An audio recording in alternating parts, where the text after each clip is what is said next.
The best there is, the best there was, and the best there ever will be. The man, the myth, the legend. Yup, that's him.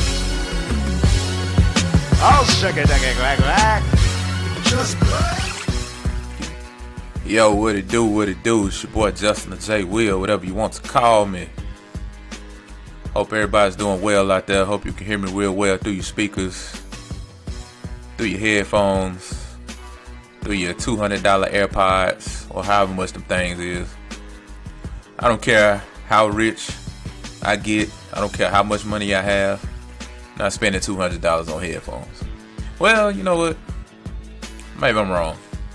Because there are some pretty dope noise canceling headphones out there that I would probably be willing to pay. Anyway, y'all don't want to hear about that. But thanks for tuning in. Thanks for dropping in, checking in on your boy. Because you could have been anywhere in the world, but you decided to be here with me. And for that, I'm grateful. For that, I thank you. So, how's everybody doing out there, man? I guess, this whole corona, I don't know what day of quarantine we're on. Well, they're starting to open up some cities, right? I mean, you got some cities in Florida, some cities in Georgia, and then Texas is opening back up. I think I saw somewhere where they were going to open up salons, allow them to be open, salons and barbershops and nail places and stuff like that very soon with restrictions, with reduced capacity, of course, right? Still practicing social distancing. And even up here in St. Louis and some of the surrounding areas, I know I saw that they were getting ready to open some things back up and allow some dine-in, all that stuff. Trying to get back to normal, trying to have some normalcy during these abnormal times, I guess. So that's a good thing. But, of course, now I read that there are killer hornets or something. Killer Asian hornets, murder hornets. I think that's what they're calling them. They've somehow made their way to America. And apparently these things can grow up to 2 inches in size. They call them murder hornets because they decapitate their prey, specifically honeybees. And you want to talk about being extra. Now that is being extra. That's really trying to stick it to them. No pun intended, right? Stick it to them. Whatever. Yeah, you want to talk about being extra, man. The only time you do anything like that is to send a message. That's with murders in real life. Kill somebody and cut their heads off, or cut a finger off and mail it to their mama, something like that. That's just being extra, and that's to send a message. So these things are sending messages to everybody. We mean business. And if you don't think that these things mean business, you need the YouTube giant hornet mouse. Just type those 3 words into YouTube. And you will see a big ass hornet all over this mouse, giving it the business.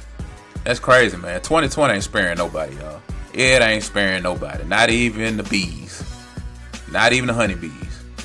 Can't nobody make it. I don't care who you is. I don't care how many church services you've been to. I don't care how many Bible verses you know.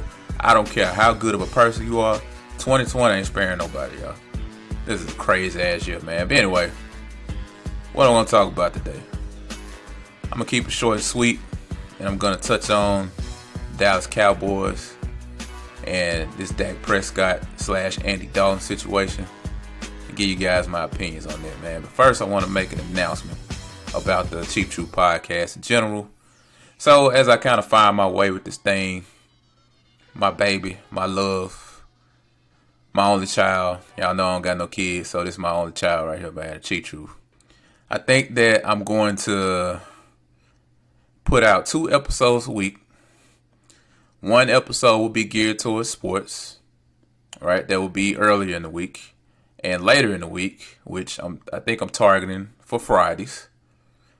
That episode is going to be more about current events or something in the news that caught my eye, or maybe like a real life topic. Maybe I'll discuss race. Maybe I'll discuss something else. I don't know. It'll it'll be more geared toward current events and stuff like that. Just life, real life situation, stuff like that. I don't know.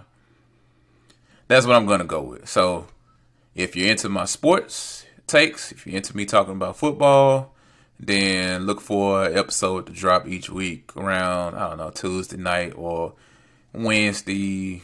It's probably going to be either Wednesday morning, Wednesday evening.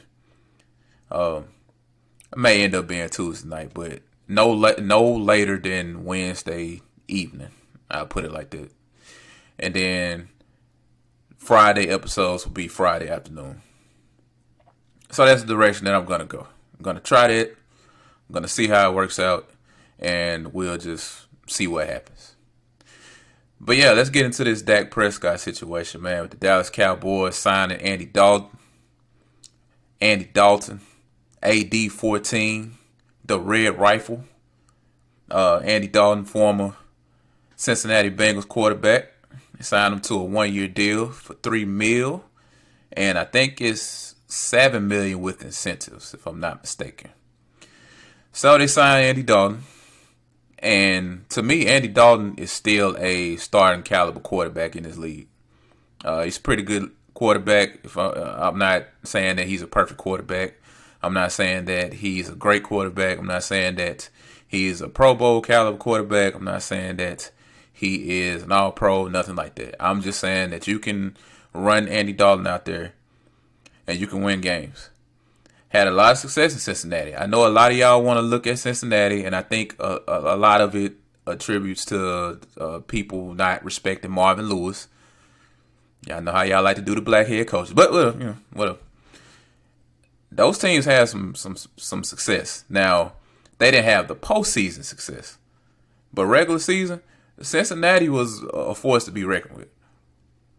They were a pretty good team. They ran some pretty good teams out there. And Andy Dalton never really had the postseason success. I mean, we can go into a few of those games where they just had some bad luck, but I'm not about to do that here. But regardless, it's a results-oriented league, and it's all about results, right? You hadn't won a playoff game since you've been in the league.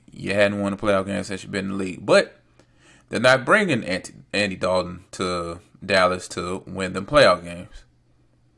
They're bringing him down there to potentially back up Dak. Now, I feel like this signing puts Dak Prescott on notice because Andy Dalton is a starting caliber quarterback. He can go out there and start, especially given what Dallas has on their team. I mean, you got Amari, you got Gallup, and then they drafted CeeDee Lamb, who projects to be a pretty good wide receiver. Now, of course, we're going to have to see what he can do. But you got a proven player in Ezekiel Elliott. You still got a pretty good offensive line.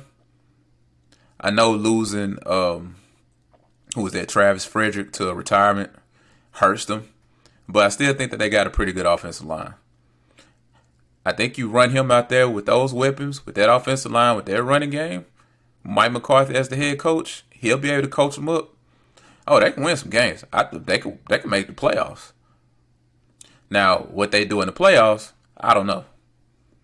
But you can win some games with Andy Dalton. So, if I'm Dak, I'm not going to panic here. I've always been on Dak Prescott's side with this because Jerry Jones has signed everybody else. He's basically made everybody else the highest paid player at their position, right? I mean, Amari, and then he took care of the offensive line. He took care of Ezekiel Elliott, which I'm still mad about that, and I'm not even a Dallas Cowboys fan. I was mad about them signing Zeke, caving in because they caved. I would not have signed Ezekiel Elliott, to be honest, because he had a lot of nerve getting into the trouble that he was getting into and then holding out with 2 years left on his contract. Man, if I was Jerry Jones, if I was that front office, I would have been like, man, screw that. I ain't signing you to nothing. You got a lot of nerve, partner. And I don't think that Ezekiel Elliott would have held out that long because I don't think that his pockets are that deep. It wouldn't have been a Le'Veon Bell situation where Le'Veon Bell sat out the whole year. I think Ezekiel Elliott would have came back, especially if he would have seen that they were being successful without him. similar to what Melvin Gordon did. I would have did him just like L.A. Chargers did Melvin Gordon. Melvin Gordon called himself trying to hold out. They said, screw that. Okay, you want to hold out? Well, you know what? We got this guy, Austin Eckler. We like him. And Austin Eckler came in and produced. And you know what? When he started producing, and guess who came running back? Melvin Gordon. When he saw that Austin Eckler was producing, and when he saw that they were not going to pay him, he came back. And now look, they still didn't pay him. He went and signed with Denver. And they gave Austin Eckler a new contract. So if I was the Dallas Cowboys, I wouldn't pay Zeke nothing. But whatever. They felt like he was important enough, and he is a great player, but I'm just whatever. And yeah, then you had some guys on defense, but I feel like Dak Prescott has a good argument here because it's like, damn, now all of a sudden you want to be tight with the checkbook. Now, I don't know what numbers they're asking for. I've heard $40 million a year. I don't know what the guaranteed dollars are looking like. But, yeah, you pay him. You pay him. I feel like if Matthew Stafford, and I'm pretty sure his agent is making this point too, if Matthew Stafford can be the highest paid player in the league. At one point, Matthew Stafford was the highest paid player in the league, y'all. In the league. Not the highest paid quarterback. The highest paid player. Okay? Matthew Stafford has never won a playoff game. At the time of that contract, he had never won a playoff game. And you know what? To this day, he still hasn't won a playoff game. He has the same number of playoff wins as you and I.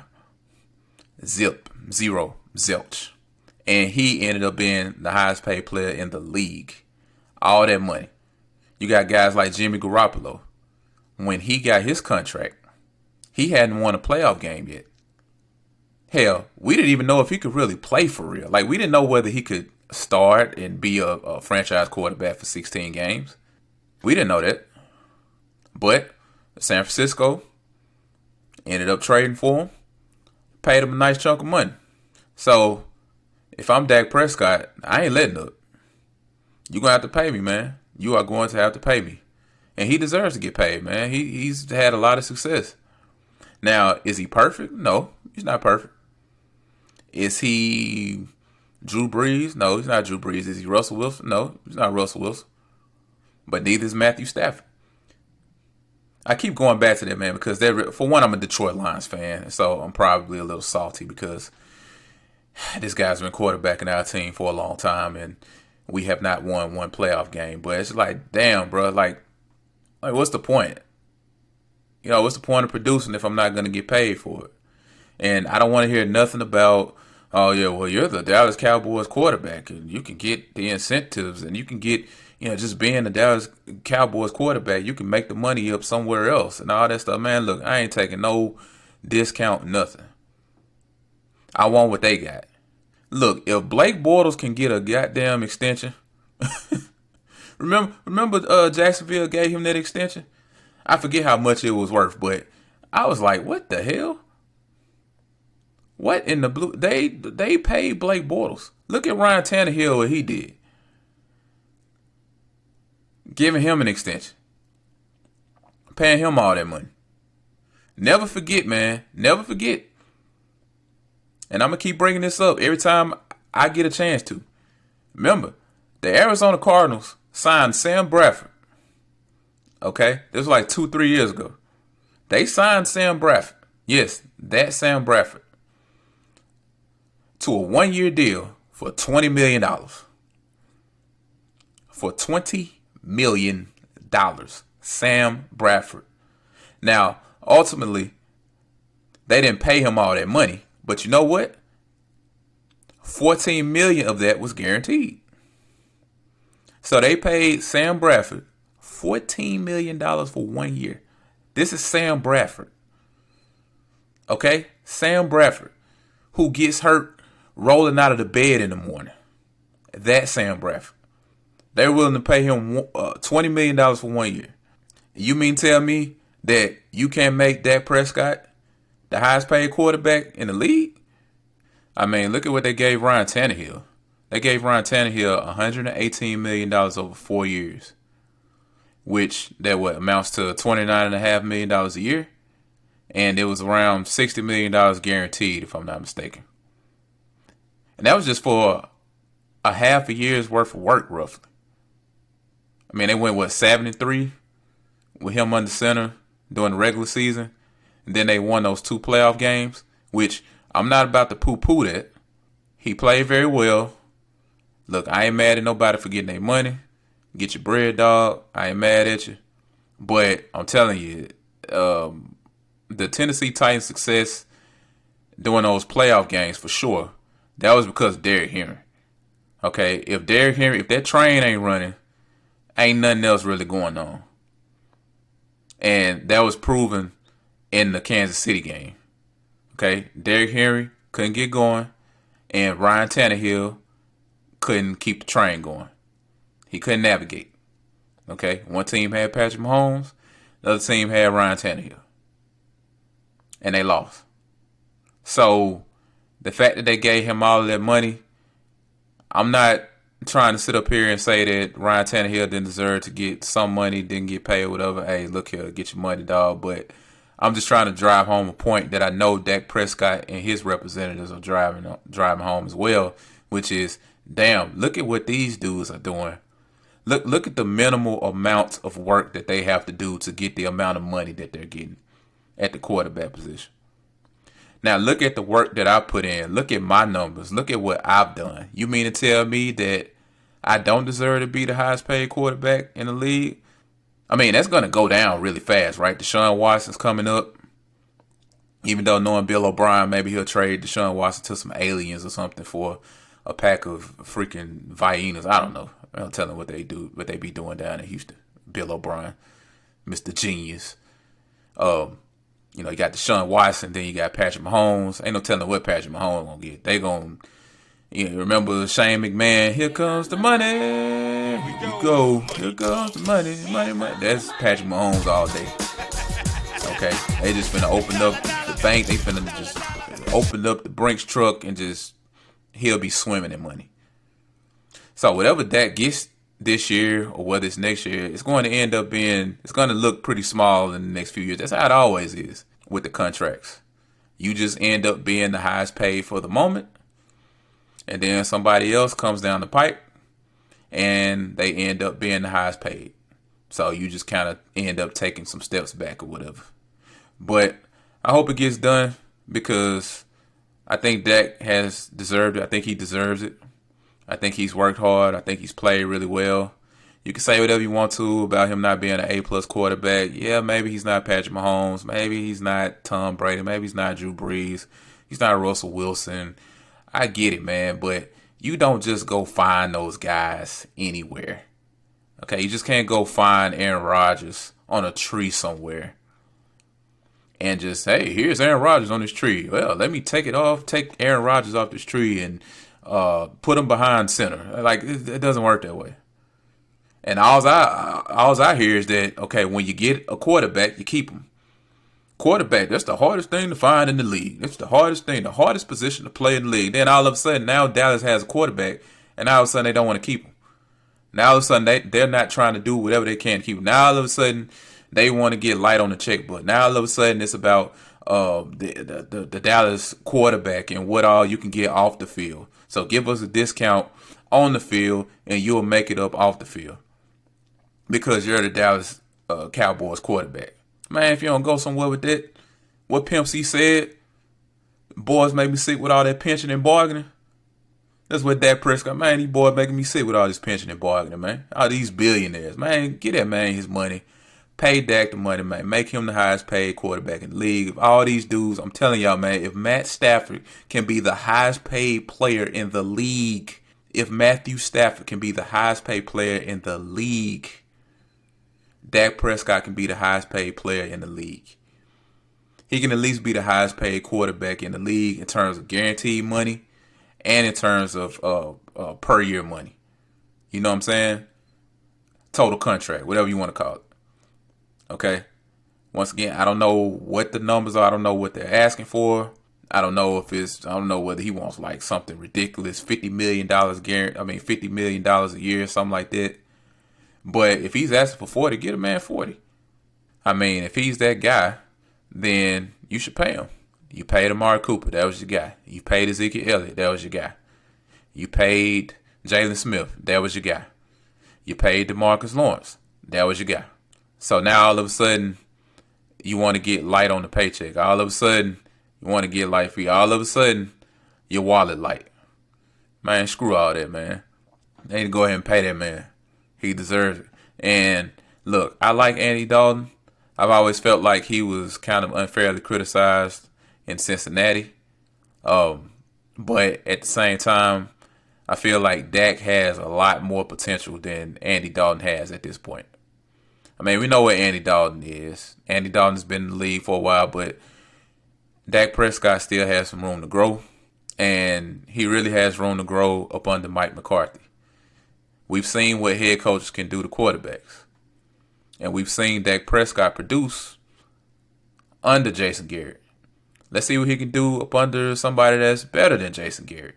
Remember Sean McVay, Jared Goff, everybody was ready to write Jared Goff off and he's a bust and all that. And then Sean McVay came into the picture and it's like, oh, wow, this quarterback really can play.